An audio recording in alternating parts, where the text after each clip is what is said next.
আজ থেকে প্রায় 40 থেকে 50 বছর আগের কথা। সে সময় আমাদের পাশের গ্রামে থাকতো একজন কৃষক, নাম তার বাবলু মিয়া ও তার পরিবার। জানিয়ে রাখা ভালো যে তার 2জন মেয়ে ছিল। বড় মেয়ে ছিল বিবাহিত আর ছোট মেয়ে ময়না ছিল 5ম শ্রেণীর একজন ছাত্রী। ময়না পড়াশোনায় যেমন মেধাবী তেমনই ছিল অসম্ভব সুন্দরী।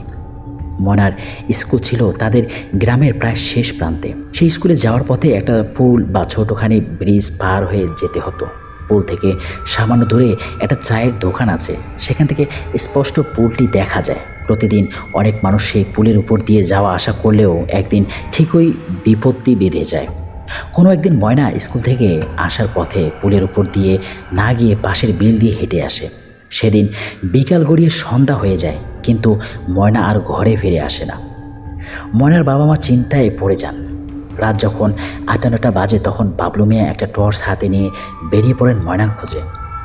গ্রামগঞ্জে তখন রাস্তাঘাট ছিল কোথাও মাটির রাস্তা, কোথাও বা আদা পাকা পিচের রাস্তা, কোথাও বা আবার কাদামাটির রাস্তা। রাত 10টা কি 11টা বেজে যায়। বাবলু মিয়া ময়নাকে অনেক খোঁজাখুঁজির পরও তার খোঁজ পেল না। চিন্তিত হয়ে ময়নার বাবা বাসায় ফিরে আসেন। পরদিন সকালে আবার ময়নার খোঁজে বাবলু মিয়া বেরিয়ে পড়েন। অনেক খোঁজাখুঁজি ও মানুষের কাছ থেকে জিজ্ঞাসাবাদ করার পর গ্রামের একজন লোক জানান তিনি ময়নাকে পুলের নিচের দিকে যেতে দেখেছিলেন। এটা শুনে সবাই মিলে পুলের নিচে খোঁজাখুঁজি করলেন, কিন্তু সেখানে ময়নাকে দেখতে পেলেন না। শেষমেশ হতাশ ও চিন্তিত মুখ নিয়ে বাড়ি ফেলেন বাবলু মিয়া। প্রায় 7 থেকে 8 দিন পর হুট করে একদিন দুপুরে ময়না ঘরে ফিরে আসে। তার মা বাবা অবাক চোখে ময়নাকে প্রশ্ন করলে সে জানায় মাত্র সে স্কুল থেকে ফিরল। ময়নার বাবা মা চিন্তামুক্ত হলো ময়না ঘরে ফিরে আসায়। অথচ ময়না এটা জানে না যে তার স্কুল যাওয়ার 7 থেকে 8 দিন পর সে বাসায় ফিরল। বিকেলের দিকে ময়নার মা ময়নাকে ডাকতে তার রুমে গেলে তাকে দেখতে না পেয়ে কান্না করতে শুরু করেন।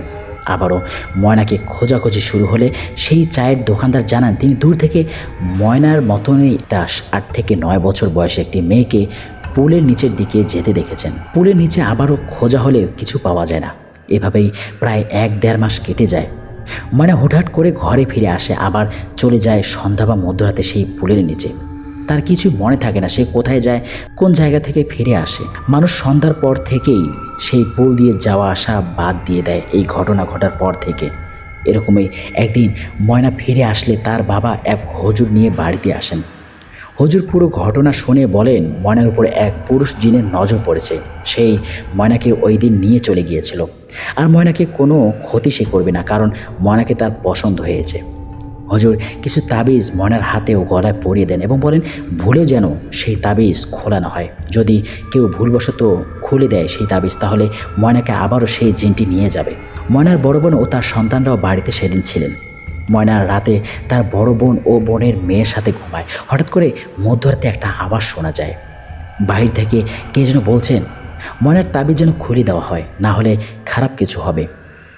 এই অশরীরী আওয়াজের পরেও পরিবারের কেউ ময়নার তাবিজ খুলেনি। সবাই বিষয়টাকে তেমন পাত্তা না দিয়ে ঘুমিয়ে পড়েন। তবে সকালে ঘটে যায় এক মর্মান্তিক দুর্ঘটনা। দেখা যায় ময়নাদের বাড়ির উঠানের গাছের ডালের সাথে তার বড় বোনের লাশ ঝুলে আছে।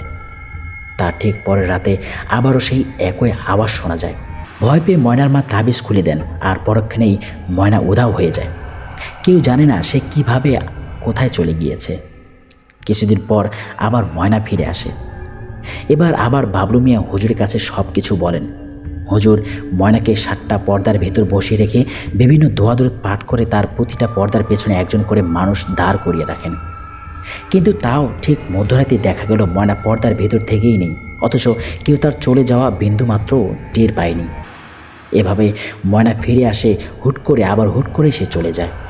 কেউ দেখে না, কেউ জানেও না সে কিভাবে ফিরে আসে বা কোথায় সে চলে যায় এবং কিভাবে চলে যায়। তাকে আটকানোর চেষ্টা করলেও পরিবারের ক্ষতি হবে এমনটা জানা যায়। শোনা যায় ওই পুলের রাস্তায় নাকি মাঝে মাঝে অচেনা কাউকে দেখা যায়। শেষবার এভাবে 2 বছর কেটে গেলেও সেই ময়না আর কখনোই বাড়িতে ফিরে আসেনি। এই ছিল ছোট্ট একটি ঘটনা। যদি ভালো লেগে থাকে তাহলে অবশ্যই লাইক করবেন, কমেন্ট করবেন এবং শেয়ার করবেন। আপনারা যদি এই চ্যানেলে নতুন হয়ে থাকেন তাহলে অবশ্যই চ্যানেলটিকে সাবস্ক্রাইব করবেন। নতুন ঘটনা শোনার আমন্ত্রণ জানিয়ে আমি এখানে বিদায় নিচ্ছি। দ্য মোস্ট ইম্পর্টেন্ট টিউন ভূত 92।